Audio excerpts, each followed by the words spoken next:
लाहौर की पुरानी गाजी रोड के किनारे एक छोटा सा बिखरा हुआ और सुनसान पत्थर का रास्ता था। इस गिल्ली का नाम लोगों की जुबान पर कभी नहीं आता था, क्योंकि यहाँ जाने से पहले ही लोग अपने कदम वापस मोड़ लेते थे। लोगों का कहना था कि यहाँ पिछले कई दहाइयों से कुछ भी सही तरीके से जिंदा नहीं रहा, और जो भी यहाँ आया वो कब का गुम हो गया, फिर वापस लौटा ही नहीं। लेकिन एक दिन इस गिल्ली के बारे में एक मुहक्किक साद सुने, जिसका जज्बा था कि वो उन पुरअसरार और नाकाबिले फहम कहानियों की हकीकत को जांचे। ये कहानी है इस नौजवान की जिसके जज्बों ने इसे मौत की गिल्ली तक पहुंचा दिया। इब्तिदाई दिन। मई का मौसम था, गर्म और तपता हुआ। साद का जी चाह रहा था कि वो उन राजों को जाने के लिए इस गिल्ली में रात गुजारे। लोग इसे समझाते हुए कहने लगे, यार तुम समझते नहीं हो, ये गलियां अपनी किस्म की हैं। यहाँ से गुजरना मुकद्दर वालों का होता है, और जो यहाँ गया वापस नहीं आया।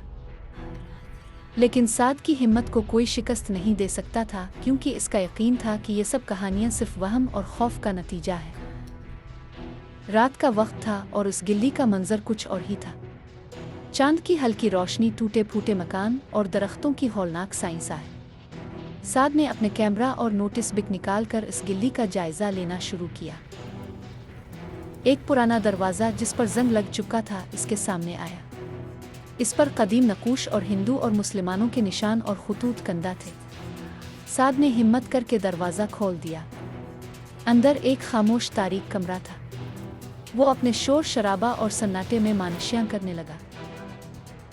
इतने में इसके कानों में एक हल्की सरगोशी सुनाई दी, जैसे कोई रूह अपना किस्सा सुना रहा हो। साद ने एहसास किया कि यहाँ कुछ है जो आम नज़र से पोशीदा है। रूहों की सरगोशी करने का राज। हर सवाल का जवाब यहाँ की हुआ में घुला हुआ था। कुछ देर बाद वो एक पुराना संदूक देखकर इसे खोलने की हिम्मत करने लगा। संदूक में पुरानी कीमती अशिया, रुपया और कुछ कागजात थे। कागजात पढ़ने के बाद साद को पता चला कि यहाँ एक अहद था जब यहाँ एक छोटा सा करिया आबाद था, जहाँ एक जालिम हुक्मरान रहता था। उसके जुल्म और बदअखलाकी की वजह से कुछ लोग मर गए और उनकी रूहें आज भी यहाँ बेचैन हैं। जब वो इस राज से आगाह हुआ तो अचानक एकदम से हुआ तेज हो गई और साईं साईं के साथ वहाँ एक साया भी नमूदार हो गया। एक पुरअसरार आवाज़ जो कि बहुत ही दहशतनाक थी गूंजने लगी, हम तुम्हें हमारी हकीकत दिखाएंगे, हम यहाँ फंस चुके हैं। साद का दिल धड़क रहा था, लेकिन इसके कदम जमते नहीं थे। वो अपने कैमरे से इन सब को कैद करने की कोशिश करने लगा, मगर अचानक वो साया और आवाज़ें गायब हो गईं और पूरा मकान एक वीरान सुनसान कब्रिस्तान जैसा मंजर था। घरेलू राज और आखिरी हकीकत।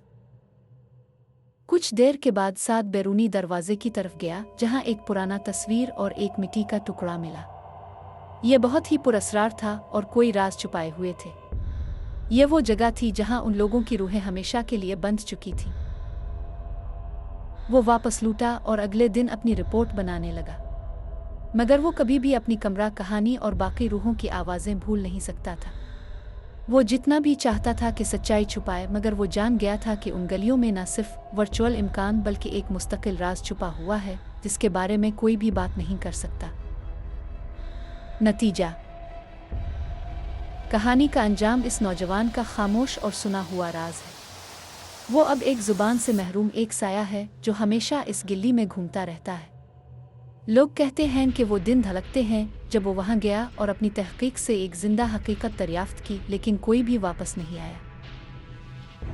अब भी गलियां सुनसान और खामोश हैं, और उनकी खामोशी में चापकी हुई वो हौलनाक आवाज़ें, कहानियाँ और राज हमेशा के लिए दफन है। ये कहानी एक ख्याली तसव्वुर है, मगर लाहौर की उन सुनसान गलियों और पुरअसरार कहानियों से मुतासिर है।